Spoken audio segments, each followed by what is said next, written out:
Hi, and welcome back to my channel, Mama in the Mitten. My name is Chantel, and today I am going to be sharing me making some devil's food cake. I'm going to be making some cupcakes as well as some cake pops. So here I'm just kind of showing you what I'm using.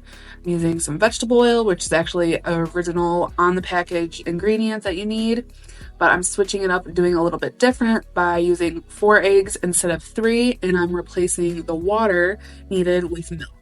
I'm just kind of switching up the recipe just a little bit to kind of try a different and a new technique to see about making cake pops a little bit different than what I am normally have been doing, just because I'm doing a lot of like experimentation and trying to get things right for Kelsey's birthday, who is my 8-month-old, and gonna be making some cake pops for her birthday when she becomes a year old.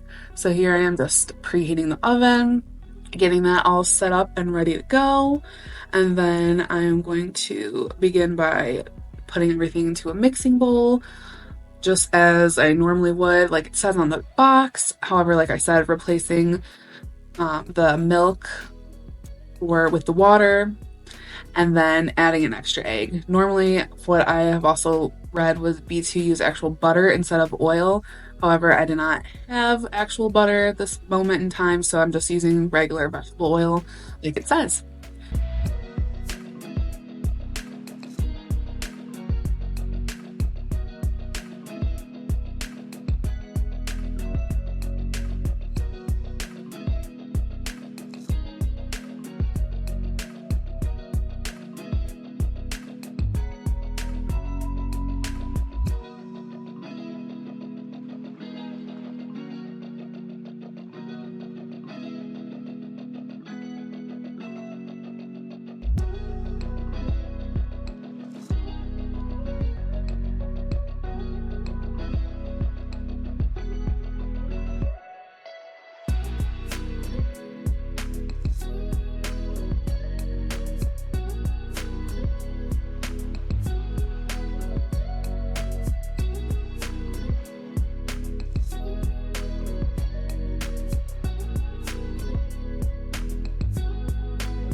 Alright, so here my cupcakes are all done, and I am well aware that there is a variation in size.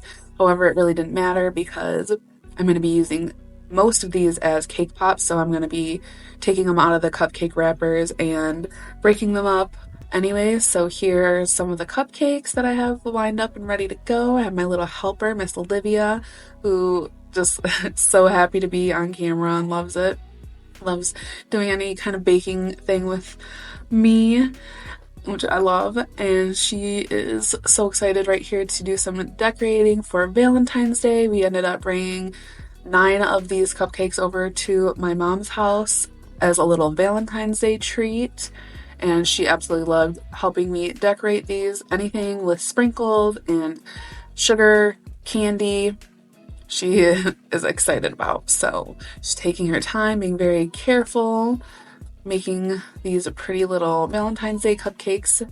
And so after we're done with this sprinkles, we ended up getting some little chocolates and putting them on top that I'll show you in a few minutes. So we had like some little Reese miniatures, white chocolate Hershey bars, some kisses, just a variety of little candies that we topped these cupcakes off with. And she did end up eating one that I kind of picked out for her, and she enjoyed it. So I'm just gonna go ahead and let you continue watching us do some decorating.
Cupcakes. Cupcakes.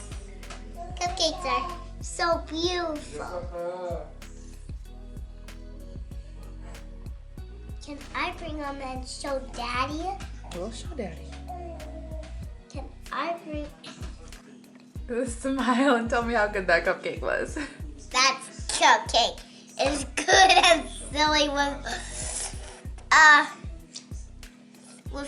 chocolate on my mouth. Was it good? Yeah. Yum. Yeah. Did you like it? Uh-oh. Now I'm sinking down. You're sinking down? Oh no. And there's Kelsey in the back with Daddy.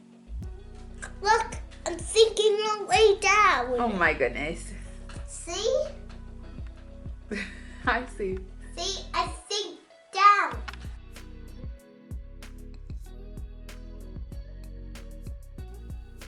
Alright, so here I am now taking the cupcake wrappers off of the frosted cupcakes, and I'm just mixing them all together with a fork. Now you can do this with spoons, with a blender, you can even use your hands, which is really fun for kids to do. However, I was just using a fork, and here I noticed that I need some more frosting because you want the consistency to be similar to like Play-Doh, kind of where you can form it in your hands, because you will eventually be rolling these into little balls and dipping them into the chocolate, which I have right here in this little glass measuring cup. So I'm just kind of getting the right consistency here. And now I just put some wax paper on a cookie sheet, and I'm just rolling out my, I guess you could call it dough, into little balls, and just kind of making them not too big but also not too small, because I've made them super big and they just don't work as well. I found, at least when you put them on like a stick, they don't work because they become too heavy. So here's my first batch. I have about 8, and I'm just walking these over to the freezer because I've also found that it's a lot easier to work with cake pops when they are cold, or at least cooled off, because of all the heat coming from my hands. Just kind of makes them want to fall apart after they've gotten in, like dipped into the chocolate. So I put them in the freezer, and now I'm just dipping them into the chocolate. So here, this time around, I'm using this 2 forks method to dip the cake pops actually into the chocolate. So before, in the past, I have taken like a skewer and kind of actually made them into a cake pop, like almost like a sucker or a lollipop, and had like a stick coming out of the end. So I've done it that way, where you dip the stick into the chocolate and then dip the stick into the cake pop and kind of submerge it into chocolate. I've also used spoons and done it and kind of rolled it around in there. So I'm just kind of testing out different ways in which to make the best and most beautiful looking cake pops. I don't think that this time around was maybe the most beautiful cake pops. However, they did turn out pretty well. They didn't take forever to do because cake pops can become very tedious and take a long time to get them done. But what method do you use? What have you found is the best? I know there's a lot of different ways that you could do this, so I'm just curious, what's your best way? All right, and here are the final products. So here are the cake pops, what they look like, how they turned out. We have about 18 of them, and I had some leftover chocolate, so I just ended up deciding that I was going to dip some pretzels and then sprinkle some of that same red sprinkles that we use on the cupcakes. And I think they turned out pretty well. Something that I think might help in the future with the cake pops is to pour in some vegetable oil into the chocolate maybe and kind of thin it out and make it a little bit easier to work with, because it did kind of settle.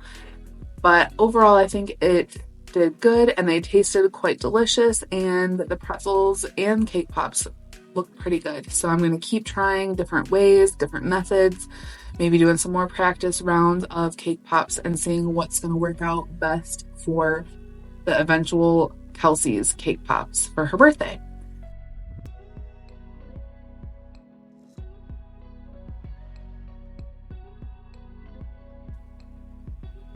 All right, so here I am the next morning after all of the chocolate covered pretzels and the cake pops have had some time in the refrigerator to harden and cool a bit. So I'm just loading all of the treats up in this little to-go container, getting ready to take them over to my mom's house for Valentine's Day as a little treat. I also brought cake pops, which I will load in here in a minute. And we also brought those 9 cupcakes that we made earlier that had all of like the candy on top. So we had lots of treats for Valentine's Day. And I'm thinking when I do this for Kelsey's birthday, I might try to do a few different methods, or I might just do some more research on what's the best way to make cake pops. Because like I said earlier, there's a lot of different ways.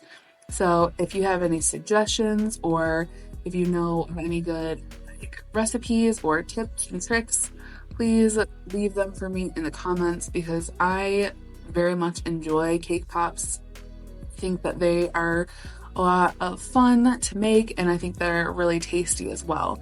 So I would really appreciate any insight that anybody has on making them easy and delicious. So please, if you enjoyed watching this video, go ahead and like it. Please subscribe. I would appreciate that. And I will see you in my next video. Thank you. Bye.